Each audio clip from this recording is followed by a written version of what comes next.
आप सुन रहे हैं स्टोरी वाला अगेन चैनल पर प्रस्तुत भारतीय यूट्यूब अपना ट्यूब की सबसे शक्तिशाली फैंटेसी सीरीज वीर गाथा, जहां हर शब्द में बसी है एक जंग। यह सुनकर लोपिका का चेहरा गुस्से से लाल हो गया। एक कल का छोकरा जिसकी कोई औकात नहीं, वह यामिक वंश की महान योद्धा को धमकी दे रहा था। अहंकारी बच्चे, लोपिका चिल्लाई, तुम्हें मौत की इतनी ही जल्दी है तो मैं तुम्हारी इच्छा पूरी कर देती हूं। उसने अपने दोनों हाथ हवा में उठाए। उसकी कोहनियों और हथेलियों के बीच वही नीली रोशनी फिर से चमकने लगी। इस बार वह ऊर्जा पहले से भी ज्यादा तेज और खतरनाक थी। मरो! लोपिका ने अपने हाथ झटके। उसके हाथों से नीली ऊर्जा की दो विशाल और अर्धचंद्राकार लहरें निकलीं। ये लहरें हवा को काटती हुई किसी आंधी की तरह नील की ओर बढ़ीं। इनका निशाना अचूक था और रफ्तार इतनी तेज थी कि पलक झपकने का भी वक्त नहीं था। इस बार नील पीछे नहीं हटा। उसने अपनी तलवार को कसकर पकड़ा। उसके शरीर के अंदर, उसकी नसों में दौड़ रहा वह प्राचीन और राजसी खून उबलने लगा। बज बज, वही धीमी और रहस्यमयी आवाज फिर से गूंजी। नील की हथेली से वह हरी रोशनी निकली और उसने तुरंत उसकी पूरी तलवार को ढक लिया। लोहे की वह साधारण तलवार अब हरे रंग के हीरे की तरह चमक रही थी। यह सत्यमणि की शक्ति थी, वह शक्ति जो इस दुनिया के हर नियम को तोड़ सकती थी। नील ने एक गहरी सांस ली और अपनी जगह से छलांग लगा दी। लेकिन इस बार वह बचने के लिए नहीं, बल्कि सीधे उस नीली आंधी से टकराने के लिए कूदा था। खचाक! नील ने अपनी हरी तलवार को हवा में एक जोरदार झटके के साथ लहराया। जब वह हरी तलवार लोपिका की नीली ऊर्जा लहरों से टकराई तो एक तेज धमाका हुआ। लेकिन जो हुआ उसने लोपिका के होश उड़ा दिए। नील की तलवार ने उस नीली ऊर्जा को किसी कांच की तरह चकनाचूर कर दिया। लोपिका की वह भयानक शक्ति जो घरों को गिरा सकती थी, नील की एक वार के सामने बिखर कर हवा में विलीन हो गई। नीले चिंगारियों की बारिश होने लगी। क्या? असंभव! लोपिका की आंखें फटी की फटी रह गईं। उसे अपनी आंखों पर विश्वास नहीं हो रहा था। उसके स्वामी का आशीर्वाद, वह शक्ति जो नियमों से परे थी, उसे एक साधारण तलवार ने कैसे काट दिया? वह अभी सदमे में ही थी कि धुएं और चिंगारियों के बीच से एक परछाई बिजली की तरह निकली। नील हवा में था। उसकी तलवार अब भी हरी रोशनी से धधक रही थी और वह सीधा लोपिका के सिर के ऊपर आ पहुंचा था। अब और कोई मौका नहीं, नील ने ठंडे स्वर में कहा। लोपिका ने घबराहट में अपने दोनों हाथों को ऊपर उठाकर बचाव करने की कोशिश की। उसने अपनी बची खुची नीली ऊर्जा को एक ढाल बनाने में लगा दिया। धड़ाम! नील की तलवार लोपिका की नीली ढाल पर गिरी। एक ही झटके में वह ढाल टूट गई। नील का वार इतना भारी था कि लोपिका के घुटने जमीन पर टिक गए। जिस जमीन पर वह खड़ी थी वहां दरारें पड़ गईं।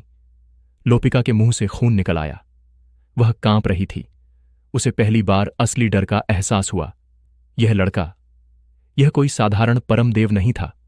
इसके पास जो शक्ति थी वह यामिक वंश के स्वामी की शक्ति से भी ज्यादा शुद्ध और खतरनाक लग रही थी। तुम आखिर हो कौन? लोपिका ने कराहते हुए पूछा। उसकी आंखों में अब अहंकार नहीं, बल्कि मौत का खौफ था। नील ने अपनी तलवार पर दबाव बढ़ाया। उसकी हरी आंखें लोपिका की रूह में झांक रही थीं। मैं वह हूं, नील ने धीमे स्वर में कहा, जो तुम्हारे इस पिंजरे को तोड़ने आया है। इससे पहले कि लोपिका कुछ और कर पाती, नील ने अपनी कलाई घुमाई। हरी रोशनी का एक तेज झोंका निकला और उसने लोपिका को पीछे धकेल दिया। वह किसी टूटी हुई गुड़िया की तरह दूर जाकर गिरी और दीवार से टकराई। वह अभी भी जिंदा थी, लेकिन बुरी तरह घायल हो चुकी थी। उसकी नीली शक्ति बुझ चुकी थी। नील धीरे धीरे उसकी ओर बढ़ा।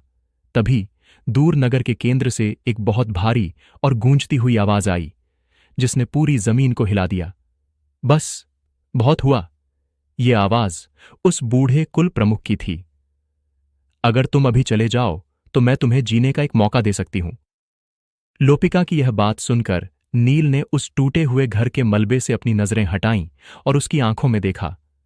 उसके चेहरे पर एक बेखौफ मुस्कान थी।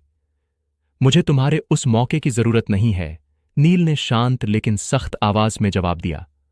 और सच तो यह है कि अब मौका मांगने की बारी तुम्हारी है। यह सुनते ही लोपिका का सुंदर चेहरा गुस्से से पत्थर जैसा ठंडा पड़ गया। उसे समझ आ गया कि बातों से काम नहीं बनेगा, अब सिर्फ खून बहेगा। वह अपनी दोनों नीली ऊर्जा वाली तलवारें हवा में लहराते हुए नील की ओर दौड़ पड़ी। उसके मन में अब सिर्फ एक ही धुन थी, नील को जल्द से जल्द खत्म करना। वह जानती थी कि अगर कात्यायनी और बाकी हमलावर यहां पहुंच गए और उसे घेर लिया तो उसका बचना नामुमकिन हो जाएगा। इसलिए उसे यह खेल जल्दी खत्म करना था। मरो। उसने हवा में अपनी दोनों तलवारें जोर से घुमाईं। उनसे नीले रंग की दो विशाल और अर्धचंद्रमा के आकार की ऊर्जा लहरें निकलीं। ये लहरें किसी आरी की तरह हवा को काटती हुई बाईं और दाईं ओर से एक साथ नील की तरफ लपकीं। यह एक ऐसा हमला था जिससे बचने की जगह बहुत कम थी, लेकिन नील घबराया नहीं। उसने अपनी साधारण लोहे की तलवार का इस्तेमाल किया और अपने शरीर को हवा में एक अजीब कोण पर मोड़ा। वह किसी लचीली बेंत की तरह झुक गया। लोपिका का वह जानलेवा हमला उसके बालों को छूता हुआ निकल गया, लेकिन उसे खरोंच तक नहीं आई। बहुत ही शानदार, लोपिका ने चिढ़कर व्यंग्य किया। लेकिन तुम कब तक भागते रहोगे? कब तक टालोगे अपनी मौत को? जैसे ही उसने यह कहा, उसके हाथों से नीली तलवारों की ऊर्जा और तेज हो गई। वह एक बार फिर नील पर टूट पड़ी। इस बार उसकी हर चाल पिछली चाल से ज्यादा तेज और खतरनाक थी। नील ने अपनी तलवार कसकर पकड़ी और पूरी एकाग्रता के साथ लोपिका के हर वार का जवाब देने लगा। उसने लोपिका से 3 से 4 गज की दूरी बनाकर रखी। वह अपनी उस विशेष फुर्तीली गति का इस्तेमाल कर रहा था जिससे वह लोपिका के वार को ऐन मौके पर चकमा दे देता था। अगर कोई दूसरा व्यक्ति यह नजारा देखता तो उसका दिल मुंह को आ जाता, क्योंकि नील मौत के साथ खेल रहा था। बस एक गलत कदम, एक पल की देरी और लोपिका की वो जादुई तलवारें उसके टुकड़े टुकड़े कर देतीं। लेकिन नील के चेहरे पर तनाव नहीं, बल्कि एक अजीब सा आनंद था, जैसे उसे इस खतरनाक खेल में मजा आ रहा हो। लगातार दर्जनों बार हमला करने के बाद भी जब नील को एक खरोंच नहीं आई तो लोपिका के माथे पर पसीना आ गया। वह अंदर से चिंतित होने लगी। यह लड़का, यह कोई साधारण इंसान नहीं है। इसे मारना मेरी सोच से कहीं ज्यादा मुश्किल है। उसने मन ही मन सोचा, अगर इसके साथ ही आ गए तो मेरा खेल खत्म। यह डर उसके मन में बैठ गया। उसने फैसला किया कि अब खेल खत्म करना ही होगा। अचानक उसके चेहरे पर एक बेहद निर्दयी भाव आ गया। उसने अपनी दोनों नीली तलवारें सीधी नील की छाती की ओर बढ़ा दीं। ऐसा लगा जैसे वह उसे चीरना चाहती है। नील को मजबूर होकर पीछे हटने के लिए कदम उठाना पड़ा, लेकिन यह तो सिर्फ एक दिखावा था, आधा हमला ही था। अचानक, लेकिन ठीक उसी पल, नील ने अपना सिर उठाया। उसकी नजरें लोपिका से मिलीं। उसके चेहरे पर डर नहीं, बल्कि वही पुरानी मंद मुस्कान थी।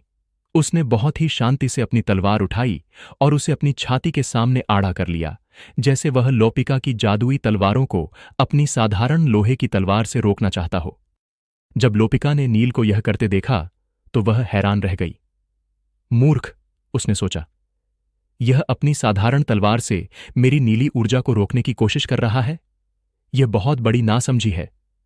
मेरी तलवारें इसकी लोहे की तलवार को मक्खन की तरह काट देंगी और साथ में इसके शरीर के भी टुकड़े कर देंगी। नील को भी यह बात पता होनी चाहिए थी।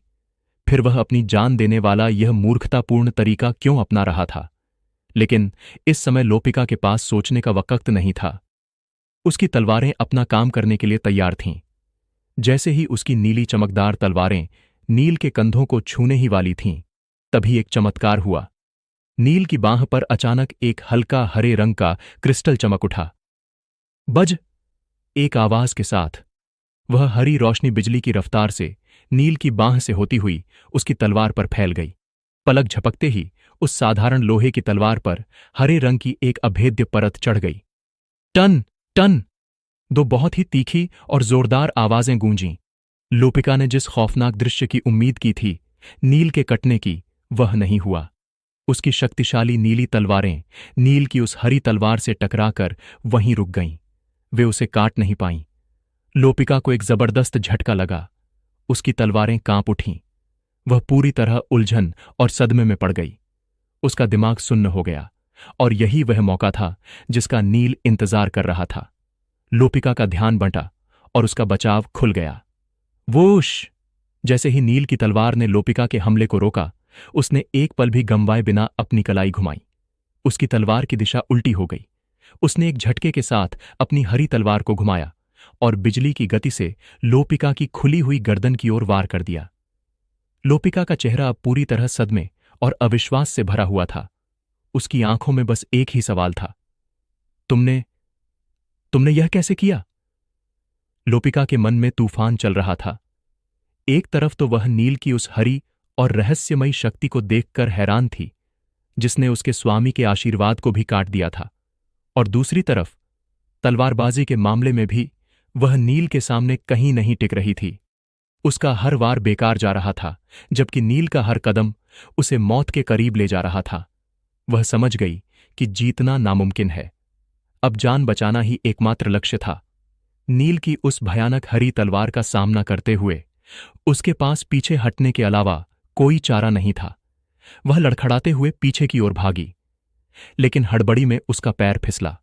उसका संतुलन बिगड़ गया और वह, जो कभी हवा में तैरती थी, आज धड़ाम से धूल भरी जमीन पर गिर पड़ी। वह तुरंत पलटी और उठने की कोशिश करने लगी, लेकिन उससे पहले कि वह घुटनों पर भी आ पाती, उसे अपनी गर्दन पर ठंडी धातु का एहसास हुआ। नील की लंबी तलवार की नोक उसकी गर्दन की नस को छू रही थी। हिलना मत, नील ने बहुत ही शांत स्वर में कहा, लेकिन उसकी आंखों में चेतावनी साफ थी, वरना मैं तुम्हारी गर्दन धड़ से अलग कर दूंगा। लोपिका वहीं जम गई। उसकी छाती जोर जोर से ऊपर नीचे हो रही थी। पसीने और धूल से उसका चेहरा सन गया था। उसकी नजरें नील पर टिकी थीं, जिनमें डर और सवाल भरे हुए थे।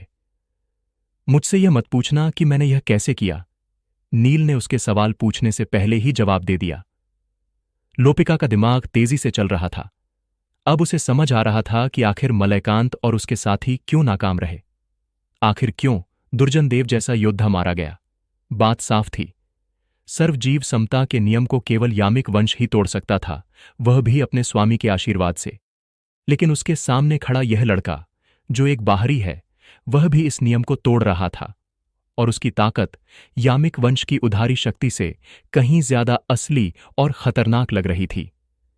अगर ये आक्रमणकारी सचमुच नियमों को तोड़ सकते हैं, तो मलयकांत के निर्वासित क्या, खुद यामिक वंश भी इनके सामने टिक नहीं पाएगा। लोपिका को पहली बार अपने वंश के भविष्य की चिंता होने लगी। तभी दूर गलियों से भारी कदमों की आहट और कुछ लोगों के चिल्लाने की आवाजें आने लगीं। अरे, वह नीच मलयकांत तो बचकर भाग गया, एक आवाज गूंजी, जिसमें गुस्सा भरा था। कायर कहीं का, अपनी सेना को मरवा दिया और खुद दुम दबाकर भाग गया, दूसरी आवाज ने गालियां देते हुए कहा। यह कात्यायनी और उनका समूह था। वे नील और लोपिका को ढूंढते हुए आ रहे थे। मुझे नहीं पता कि नील उस महिला को पकड़ पाया या नहीं, बुजुर्ग ज्ञानदेव की चिंतित आवाज आई। लेकिन अगर उसने ऐसा कर लिया तो हमारा आधा काम आसान हो जाएगा। वह महिला यामिक वंश की मुख्य सदस्य लगती है। मैं नील की सुरक्षा को लेकर थोड़ा चिंतित हूं, कात्यायनी ने कहा। वह महिला बहुत चालाक और शक्तिशाली थी। नील अकेला है। वे तेजी से मोड़ पर मुड़े और सामने का नजारा देखकर रुक गए। वहां मलबे के बीच नील शांत खड़ा था, और यामिक वंश की वह घमंडी महिला लोपिका उसके चरणों में धूल चाट रही थी। नील की तलवार उसकी गर्दन पर थी। पकड़ लिया। कात्यायनी के चेहरे पर राहत और खुशी की लहर दौड़ गई। समूह जल्दी से वहां पहुंचा। नगर की दीवार के पीछे एक सुरक्षित जगह पर नील ने कात्यायनी और बाकी मुखियाओं के साथ जल्दी से बातचीत की। अब स्थिति शीशे की तरह साफ थी। मलयकांत और उसके साथी अब कोई खतरा नहीं थे। वे डरकर भाग चुके थे, और अब उनकी हिम्मत वापस आने की नहीं होगी। अब मैदान में सिर्फ दो पक्ष थे, कात्यायनी का समूह और यामिक वंश। वही उनके असली और आखिरी दुश्मन थे। हालांकि जयंती यहीं पैदा हुई थी और उसे यामिक वंश की थोड़ी बहुत समझ थी, लेकिन वह भी उनकी पूरी ताकत और उनके छिपे हुए राज नहीं जानती थी। वह बहुत छोटी थी जब उसे निकाला गया था। यामिक वंश ने लोपिका को बातचीत के लिए भेजा था, ताकि वे कात्यायनी और विरुद्धावंश को एक झूठा शांति प्रस्ताव देकर वापस भेज सकें। इसका मतलब था कि लोपिका यामिक वंश में ऊंचा ओहदा रखती है और उसे सारे भेद पता हैं। नील ने उसे जिंदा पकड़कर बहुत बड़ा काम किया था। यह हमारे लिए बहुत बड़ा मौका है, बुजुर्ग ज्ञानदेव ने लोपिका को घूरते हुए कहा। अगर हम इसे मुंह 2023 खोलने पर मजबूर कर दें तो हमें यामिक वंश की कमजोरियों और उनके गढ़ के अंदर जाने का सुरक्षित रास्ता पता चल सकता है। कात्यायनी ने सिर हिलाया और घायल लोपिका की ओर कदम बढ़ाया। अब पूछताछ का समय था। परिणाम स्वरूप बुजुर्ग ज्ञानदेव ने अपने साथियों को लेकर भागते हुए मलयकांत का पीछा किया, जबकि नील ने अकेले ही लोपिका का पीछा करने का जिम्मा उठाया। लेकिन उन्हें सपने में भी उम्मीद नहीं थी कि जैसे ही वे गली पार करके यहां पहुंचेंगे, उन्हें नील लोपिका की गर्दन पर तलवार रखे हुए मिलेगा। यह दृश्य उनकी सोच से परे था। जब कात्यायनी ने यह नजारा देखा तो उनकी सुंदर भौहें आश्चर्य से ऊपर उठ गईं। वह काफी समय से यह अंदाजा लगा रही थीं कि नील के पास जरूर कोई बहुत ही गुप्त और शक्तिशाली तरीका है, जिसे उसने अब तक छिपाकर रखा था। यही वजह थी कि कात्यायनी ने नील को अकेले जाने की इजाजत दी थी, और नतीजा सबके सामने था। नील ने उन्हें निराश नहीं किया था। नील ने उसे पकड़ लिया, हा हा हा। एक निर्वासित अपनी हंसी और खुशी रोक नहीं पाया। जब बाकी लोगों ने यह देखा और रास्ते में हुई घटनाओं को याद किया तो उन्हें महसूस हुआ कि नील का प्रदर्शन किसी चमत्कार से कम नहीं है। इस खतरनाक सफर के दूसरे हिस्से में नील ने अकेले दम पर उन सबको सुरक्षित यहां तक पहुंचाया था। इसलिए जब उन्होंने नील को वहां खड़े देखा तो वे सब खुद को बहुत भाग्यशाली मानने लगे। अगर नील उनके साथ न होता तो कात्यायनी जैसी महान योद्धा के होने के बावजूद न जाने उनमें से कितने लोग आज उन अंधेरे रास्तों में मारे गए होते। तभी जमीन पर घुटनों के बल बैठी लोपिका ने अपनी नजरें उठाईं। उसने भीड़ के बीच सुरक्षित खड़ी जयंती को देखा। जयंती के चेहरे पर जीत की मुस्कान थी। यह देखकर लोपिका का खून खौल उठा। तुम कीड़ों का झुंड, लोपिका ने फुसफुसाते हुए कहा, तुम लोग इस दुनिया से कभी बाहर नहीं जा पाओगे, कभी नहीं। अपनी बात खत्म करते ही उसके चेहरे पर एक भयानक और पक्का इरादा दिखाई दिया। उसने अचानक अपनी गर्दन को आगे झटका दिया और सीधे नील की तलवार की धार से टकराने की कोशिश की। वह आत्महत्या करना चाहती थी। नील की प्रतिक्रिया बहुत तेज थी। उसने तुरंत अपनी कलाई घुमाई और तलवार की धार को हटाकर उसके छपट्टे हिस्से, सपाट भाग से लोपिका की गर्दन पर वार किया ताकि वह खुद को काट न सके। नील उसे जिंदा चाहता था। उसे जानकारी चाहिए थी। लेकिन लोपिका का इरादा पक्का था। उसने जब देखा कि नील उसे आसानी से मरने नहीं दे रहा है तो उसने एक शैतानी चाल चली। अगर यह मुझे नहीं मारेगा तो मैं इसे मुझे मारने पर मजबूर कर दूंगी। यह सोचते ही उसने जरा भी संकोच नहीं किया। उसकी बाहों पर नीली नसें और रक्तवाहिकाएं उभर आईं। उसके शरीर की बची खुची जीवन ऊर्जा उसकी हथेलियों में जमा हो गई और वहां फिर से दो छोटी नीली तलवारें बन गईं। तो साथ में मरते हैं। अगले ही पल उसने एक झटके के साथ दोनों हाथों से हमला किया। उसने नील को अपनी बाहों में जकड़ लिया, जैसे कि वह उसे गले लगा रही हो। लेकिन उसके हाथों में मौजूद वो नीली ऊर्जा की तलवारें नील की पीठ में घोंपने के लिए तैयार थीं। अगर तुम मुझे नहीं मारोगे तो हम साथ साथ मरेंगे। उसकी आंखों में एक अजीब सी पागल चमक थी। दूरी इतनी कम थी कि नील के पास कोई रास्ता नहीं बचा था। वह लोपिका की पकड़ में फंस चुका था। अगर वह कुछ न करता तो लोपिका की तलवारें उसके शरीर के आर पार हो जातीं। अचानक हुए इस हमले से नील भी हैरान रह गया। अपनी जान बचाने के लिए उसके पास केवल एक ही विकल्प बचा था। खच! नील ने अपनी तलवार को आगे धकेल दिया। चमकदार चांदी की तलवार लोपिका की छाती को चीरती हुई सीधे उसके दिल में उतर गई। लेकिन लोपिका इतनी जिद्दी थी कि तलवार लगने के बाद भी वह अपनी छोटी नीली तलवारों से लगातार नील पर वार करती रही। नील को उसे अपने शरीर से दूर करने के लिए जोर से धक्का देना पड़ा। लोपिका जमीन पर गिर पड़ी। उसके गिरते ही उसके हाथों में चमक रही वो नीली रोशनी बुझ गई और तलवारें हवा में गायब हो गईं। पास खड़े लोगों को इसकी उम्मीद बिल्कुल नहीं थी। उनके चेहरों पर जमी मुस्कान गायब हो गई। वे सन्न रह गए। नील ने लोपिका की छाती से अपनी तलवार बाहर खींची। खून की धार फूट पड़ी। नील का चेहरा झुंझलाहट से भर गया। वह अपनी एकमात्र जीवित बंदी को खो चुका था। मुझे उम्मीद नहीं थी कि यह महिला इतनी जिद्दी और निर्णायक होगी, कात्यायनी ने अपने होंठों को सौ भींचते हुए कहा। एक योद्धा के रूप में वे लोपिका के साहस की तारीफ किए बिना नहीं रह सकीं। वह खुद ही मरना चाहती थी, नील ने हताश होकर कहा, मेरे पास और कोई चारा नहीं था। अगर मैं वार न करता तो वह मुझे मार देती। कात्यायनी ने नील के कंधे पर हाथ रखा। तुमने पहले ही बहुत कुछ कर लिया है नील, खुद को दोष मत दो। तभी मृगलोचन वंश के एक निर्वासित ने सहमति में सिर हिलाया। हां, कम से कम हमने यामिक वंश के एक मुख्य सदस्य को तो मार ही दिया, यह भी एक जीत है।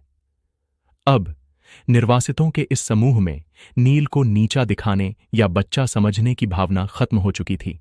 इसके बजाय वे अब नील को अपने बराबर का योद्धा मान रहे थे और उससे सम्मान से बात कर रहे थे। कात्यायनी धीरे से लोपिका की लाश के पास नीचे बैठीं। उन्होंने लोपिका का बेजान हाथ अपने हाथ में लिया और उसकी बांह को गौर से देखा। वहां त्वचा के नीचे अजीब सी जटिल और नीले रंग की रक्त वाहिकाएं दिखाई दे रही थीं। जयंती, कात्यायनी ने पूछा, मैंने देखा कि यह अपने हाथों से नीली ऊर्जा की धार बना सकती थी। क्या यह शक्ति उस प्राचीन अराजक देव ने दी थी? यह सुनकर जयंती भीड़ से निकलकर आगे बढ़ी। अपने सामने लोपिका को मरा हुआ देख जयंती का दिल एक पल के लिए भारी हो गया। वह थोड़ी भावुक हो गई। आखिरकार मरने वाली महिला यामिक वंश की ही सदस्य थी। उसकी अपनी बुआ थी। उन दोनों की रगों में एक ही खून बह रहा था। बचपन की कुछ धुंधली यादें उसके दिमाग में कौंध गईं। लेकिन अगले ही पल उसे अपने परिवार की नृशंस हत्या का दृश्य याद आ गया। उसे याद आया कि कैसे इन्हीं लोगों ने उसके माता पिता को तड़पा तड़पा कर मारा था। यह याद आते ही उसका दिल फिर से पत्थर जैसा ठंडा हो गया। उसकी आंखों से सहानुभूति गायब हो गई। लोपिका के बेजान शरीर को देखकर जयंती की आंखों में पुराना दर्द और नई नफरत दोनों तैर रहे थे। कात्यायनी के सवाल पर उसने गहरी सांस ली और सच बताया। हां, जयंती ने कात्यायनी और बाकी लोगों की ओर देखते हुए कहा, जैसा कि मैंने बताया, सर्वजीव समता लागू होने के बाद हम सब नश्वर हो जाते हैं। हमारी अपनी शक्ति खत्म हो जाती है। लेकिन हमारे कुल प्रमुख के पास एक विशेष अधिकार है। वे हमारे स्वामी यानी उस प्राचीन अराजक देव के आशीर्वाद का उपयोग कर सकते हैं। उसने लोपिका के हाथों की ओर इशारा किया, जहां अब वो नीली नसें गायब हो चुकी थीं। यह आशीर्वाद हर किसी को अलग अलग क्षमताएं देता है। किसी को बहुत भयानक और मजबूत शक्ति मिलती है तो किसी को कमजोर। यह पूरी तरह से उस व्यक्ति की किस्मत और स्वामी की मर्जी पर निर्भर करता है। लोपिका को वो नीली तलवारें मिली थीं जो काफी खतरनाक थीं। यह सुनकर कात्यायनी, बुजुर्ग ज्ञानदेव और स्वर्णकांत के माथे पर चिंता की लकीरें गहरी हो गईं। स्थिति बहुत कष्टकारी थी। एक तरफ वे लोग थे जिनके पास अब सिर्फ शारीरिक ताकत और साधारण हथियार थे, और दूसरी तरफ यामिक वंश था जिसके पास जादू और दैवीय आशीर्वाद था। यह लड़ाई बराबरी की नहीं लग रही थी। लेकिन थोड़ा सोचने के बाद कात्यायनी के चेहरे पर हल्का सा सुकून भी दिखाई दिया। फिर भी कात्यायनी ने विश्लेषण करते हुए कहा, यह हमारी आशंका से बेहतर है। कम से कम वे पूरी तरह से अजेय नहीं हैं। वे भी सर्वजीव समता के दायरे में हैं। उनका शरीर भी हमारी तरह ही नाजुक है। अगर ऐसा न होता और उनके पास उनकी पूरी असली शक्ति होती तो वे अब तक हम सबको एक पल में राख कर चुके होते। यामिक वंश को भी नियमों का पालन करना पड़ रहा था। बस उनके पास कुछ चोर दरवाजे थे। इसका मतलब था कि उन्हें हराया जा सकता है, जैसे नील ने लोपिका को हराया। तभी नील, जो अब तक चुपचाप सुन रहा था, उसकी आंखों में एक विचार कौंधा। उसने अचानक पूछा, जयंती, तुम और चक्रज भी तो इसी वंश के हो। तुम दोनों की रगों में भी वही खून दौड़ रहा है। तो क्या तुम दोनों भी उस प्राचीन अराजक देव का आशीर्वाद प्राप्त कर सकते हो? यह सवाल सुनकर सब चौंक गए। यह एक ऐसा विचार था जो किसी के दिमाग में नहीं आया था। दुश्मन के हथियार को उसी के खिलाफ इस्तेमाल करना। जयंती एक पल के लिए रुकी। उसने चक्रज की ओर देखा और फिर बस्ती की गहराई में नजर दौड़ाई। नियमों और सिद्धांत के हिसाब से कहूं तो हां, जयंती ने सिर हिलाते हुए स्वीकार किया। हम भी यामिक वंश के ही हैं, इसलिए हम भी उस आशीर्वाद के हकदार हैं। लेकिन उसके चेहरे पर गंभीरता आ गई। लेकिन उस आशीर्वाद को पाने के लिए हमें समता वेदी तक जाना होगा। वह वेदी इस बस्ती के बिल्कुल बीचों बीच बहुत गहराई में बनी हुई है। वह यामिक वंश का सबसे पवित्र और सुरक्षित स्थान है। मुझे डर है कि वे लोग हमें वहां तक पहुंचने का मौका भी नहीं देंगे। वे हमें रास्ते में ही रोकने के लिए अपनी पूरी ताकत लगा देंगे। रास्ता बहुत कठिन था और खतरों से भरा हुआ था। यामिक वंश के गढ़ के केंद्र में जाना शेर के मुंह में हाथ डालने जैसा था। फिर भी नील ने मुस्कुराते हुए कहा, उसकी आवाज में एक अलग ही आत्मविश्वास था, हमें प्रयास तो करना ही होगा। अगर हमारे पास भी वो शक्ति आ जाए तो यह लड़ाई बराबरी की हो जाएगी और मुझे यकीन है कि हम वहां पहुंच सकते हैं। नील का हौसला देखकर जयंती के अंदर भी एक उम्मीद की किरण जगी। उसने अपनी मुट्ठियां भींच लीं। अपने माता पिता और भाइयों की मौत का बदला लेने के लिए वह कुछ भी करने को तैयार थी। उसने दृढ़ता से नील की आंखों में देखा और सिर हिलाया। ठीक है, जयंती ने पक्के इरादे के साथ कहा, अगर हम उस समता वेदी के पास पहुंचने में कामयाब हो गए तो मैं और चक्रज भी स्वामी का आशीर्वाद पाने के लिए प्रार्थना करेंगे। हम उन्हें उन्हीं की ताकत से जवाब देंगे। योजना तय हो गई थी। अब उनका लक्ष्य सिर्फ लड़ना नहीं बल्कि उस वेदी तक पहुंचना था। बस्ती के बिल्कुल बीचों बीच काले रंग की उस विशाल चट्टान के चारों ओर हजारों जीवन दीप जल रहे थे। उनकी नीली रोशनी उस अंधेरे भवन को एक डरावनी चमक दे रही थी। ये कोई साधारण दिए नहीं थे बल्कि यामिक वंश के हर सदस्य की सांसों से जुड़े हुए थे। अचानक हवा का कोई झोंका नहीं आया था, फिर भी एक दिए की लौ कांपने लगी। वह नीली लौ धीमी पड़ी, 2 बार फड़फड़ाई और फिर हमेशा के लिए बुझ गई। वहां से अब केवल धुआं उठ रहा था। वहां मौजूद लोगों के चेहरों का रंग उड़ गया। लोपिका का जीवन दीपक बुझ गया। किसी को अपनी आंखों पर विश्वास नहीं हुआ। उसे किसने मारा? यह कैसे हो सकता है? लोपिका तो बहुत चालाक और सतर्क थी। वह तो बस बात करने गई थी, फिर भी वह मारी गई। उन बाहरी लोगों ने उसे मार डाला। हड़कंप मच गया। जीवन दीपों के दूसरी तरफ एक ऊंचे मंच पर यामिक वंश के मुख्य लोग बैठे थे। उनके बीच में वही कंकाल जैसा बूढ़ा कुल प्रमुख पालथी मारकर बैठा था। जब उस बूढ़े की नजर उस बुझते हुए दिए पर पड़ी तो उसकी गहरी ढंसी हुई आंखों में एक अजीब सी उदासी छा गई। उसका एक मजबूत मोहरा गिर चुका था। उसने नीचे शोर मचा रहे लोगों को देखा और भारी आवाज में कहा, हमसे भूल हुई है। वे लोग हमारी सोच से कहीं ज्यादा शक्तिशाली निकले। शक्तिशाली? तभी भीड़ में से एक लंबा चौड़ा आदमी खड़ा हुआ। उसने भी काला लबादा पहन रखा था, लेकिन उसके चौड़े कंधों से पता चल रहा था कि वह बहुत ताकतवर है। वे चाहे कितने भी शक्तिशाली क्यों न हों, उस आदमी ने घमंड से कहा, वे हैं तो बस नश्वर इंसानों का एक झुंड। सर्वजीव समता के कारण उनकी सारी जादुई ताकत छिन चुकी है। फिर भला वे लोपिका को कैसे मार सकते हैं? जरूर उन्होंने कोई धोखा दिया होगा। कुल प्रमुख, एक और काले कपड़े पहने व्यक्ति ने जोश में कहा, आप इतना क्यों सोच रहे हैं? हमें आगे बढ़ने दें। हमें उन डरपोक विरुद्धावंशियों से डरने की कोई जरूरत नहीं है।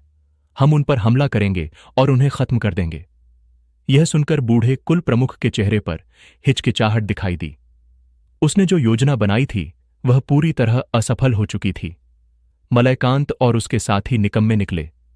लोपिका, जिसे उसने कात्यायनी को तोड़ने के लिए भेजा था, वह खुद मारी गई। अब दुश्मन उसके दरवाजे पर खड़ा था। हमें उस देवता का आशीर्वाद मिला हुआ है। एक और व्यक्ति चिल्लाया, हमारे पास ताकत है। उन बिना जादू वाले लोगों को मारना तो मुर्गियों को काटने जैसा आसान काम है। हमें बस एक इशारा चाहिए। देखते ही देखते वहां मौजूद यामिक वंश के बाकी सदस्य भी शोर मचाने लगे। थोड़ी देर सोचने के बाद बूढ़े व्यक्ति ने आखिरकार अपना मन बना लिया। उसकी आंखों में अब कोई हिचकिचाहट नहीं थी, बस युद्ध की आग थी। तुम सही कह रहे हो। बूढ़ा व्यक्ति धीरे से अपनी लाठी के सहारे खड़ा हुआ। यामिक वंश को उनसे डरने की कोई जरूरत नहीं है। उसने अपनी आवाज ऊंची की। अब जब वे हमारे नगर में घुस ही आए हैं तो हमारे पास लड़ने के अलावा कोई विकल्प नहीं है। यहां हर कोई स्वामी का आशीर्वाद और उनकी इच्छा का पालन करता है। हम यह लड़ाई हारने का जोखिम नहीं उठा सकते। जैसे ही बूढ़े व्यक्ति ने अपनी बात खत्म की, मंच के नीचे से एक बहरा कर देने वाला शोर उठा, निशंक, निशंकरी और लोमदंश। ये यामिक वंश के 3 सबसे खतरनाक और गुप्त दस्ते थे। कुल प्रमुख ने अपना आखिरी पत्ता खोल दिया था। आदेश मिलते ही वहां मौजूद लगभग आधे लोग जो इन दस्तों का हिस्सा थे तुरंत वहां से निकल गए ताकि वे आक्रमणकारियों का स्वागत कर सकें। भीड़ छौंटने के बाद बूढ़े व्यक्ति ने अपने पास खड़े बैंगनी बालों वाले युवक की ओर देखा। मेरे साथ चलो, बूढ़े ने कहा, हमें शिला रक्षक से मिलने जाना है। यह सुनते ही बैंगनी बालों वाला युवक कांप उठा। उसके चेहरे पर डर साफ दिख रहा था। कुल प्रमुख, उसने हकलाते हुए पूछा, आप उससे क्यों मिलना चाहते हैं? सहायता के लिए, बूढ़े ने छोटा सा जवाब दिया। युवक बहुत अनिच्छुक लग रहा था। वह उस शिला रक्षक के पास नहीं जाना चाहता था। उसने हिम्मत जुटाकर कहा, लेकिन प्रमुख, हमारे दस्ते काफी हैं, हम इस बार असफल नहीं होंगे। बूढ़े व्यक्ति ने उसकी आंखों में देखा और एक चुभता हुआ सवाल पूछा, और अगर हम सचमुच असफल हो गए तो क्या होगा? क्या हम उस प्राचीन देवता के कोप का सामना कर पाएंगे? यह सुनकर युवक चुप हो गया। उसके पास कोई जवाब नहीं था। उसने सिर झुका लिया। इसके बाद बूढ़ा व्यक्ति मंच से नीचे उतरा और उस युवक को लेकर दूसरी दिशा में चल पड़ा। बस्ती के रिहायशी इलाके को पार करने के बाद वे एक बहुत बड़े खुले मैदान में पहुंचे। उस मैदान के बीचों बीच एक छोटी सी पहाड़ी थी और उस पहाड़ी की तलहटी में 100 गज ऊंचा एक विशालकाय शिलाखंड खड़ा था। यह पत्थर प्राकृतिक नहीं लग रहा था, जैसे किसी ने उसे तराश कर वहां रखा हो। उस पर कुछ भी नहीं लिखा था। कोई नहीं जानता था कि यह पत्थर वहां क्यों है और इसका क्या काम है, लेकिन हर कोई यह जानता था कि उस पत्थर के सामने एक अजीबोगरीब युवक रहता है। वह युवक गंदे और फटे पुराने कपड़े पहनता था। वह देखने में बहुत जवान लगता था, लेकिन वह अनगिनत सालों से इसी पत्थर के नीचे पड़ा रहता था। उसका चेहरा कभी नहीं बदलता था, न उस पर उम्र का असर होता था। उसका स्वभाव बहुत ही अजीब और मनमौजी था। उसे फालतू की बातें करना और बकवास करना बहुत पसंद था। वह यामिक वंश के लोगों से बहुत कम मिलता था, लेकिन जब भी मिलता था कुछ न कुछ हंगामा होता था। बहुत साल पहले यामिक वंश के कुछ घमंडी योद्धाओं का उस युवक से झगड़ा हो गया था। उस दिन उस गंदे दिखने वाले युवक ने जो भयानक शक्ति दिखाई थी, उसे याद करके आज भी लोगों की रूह कांप जाती थी। उसने अकेले ही सैकड़ों यामिक वंशियों को पीट पीट कर अधमरा कर दिया था। उसकी ताकत इस दुनिया के किसी भी निर्वासित से कहीं ज्यादा थी। किस्मत अच्छी थी कि वह खून का प्यासा नहीं था। उसने सबको सबक सिखाकर छोड़ दिया था। तब से यामिक वंश में किसी की भी हिम्मत नहीं हुई कि उसे उंगली दिखाए। वे उसे डर और सम्मान से शिला रक्षक कहते थे, क्योंकि वह हमेशा उस पत्थर के पास ही रहता था। बूढ़े कुल प्रमुख को लगता था कि उनके स्वामी प्राचीन अराजक देव ने ही किसी खास मकसद से इस युवक को यहां बिठाया है। शायद आज वही दिन था जब उस मकसद को पूरा होना था। बूढ़े व्यक्ति को उम्मीद थी कि मुसीबत की इस घड़ी में वह शक्तिशाली युवक उनके कुल की ढाल बनेगा। चलते चलते वे उस विशाल पत्थर के नीचे पहुंच गए, लेकिन वहां कोई नहीं था। वह जगह खाली पड़ी थी जहां वह युवक अक्सर लेटा रहता था। वह कहां गया? बैंगनी बालों वाला युवक इधर उधर देखने लगा। वे दोनों उलझन में थे। तभी ऊपर से एक आवाज आई, यहां ऊपर। उन्होंने झटके से सिर उठाकर ऊपर देखा। वह युवक उस 100 गज ऊंचे विशाल शिलाखंड के सबसे ऊपर बैठा था। वह अपने पैर नीचे लटकाए हुए था और बड़े मजे से उन्हें देख रहा था। उसके गंदे कपड़ों और बिखरे बालों के बावजूद उसकी आंखों में एक ऐसी चमक थी जिसे नजरअंदाज नहीं किया जा सकता था। उसने नीचे खड़े बूढ़े प्रमुख को देखा और उसके होठों पर एक शरारती मुस्कान आ गई। ओहो, युवक ने मजाक उड़ाते हुए कहा, बूढ़े बाबा खुद यहां आए हैं। लगता है यामिक वंश की मुसीबत सचमुच बहुत बड़ी है। तो क्या होगा आगे जानने के लिए हमारे स्टोरी वाला अगेन अपना ट्यूब चैनल को सब्सक्राइब करें और साथ ही लाइक, कमेंट और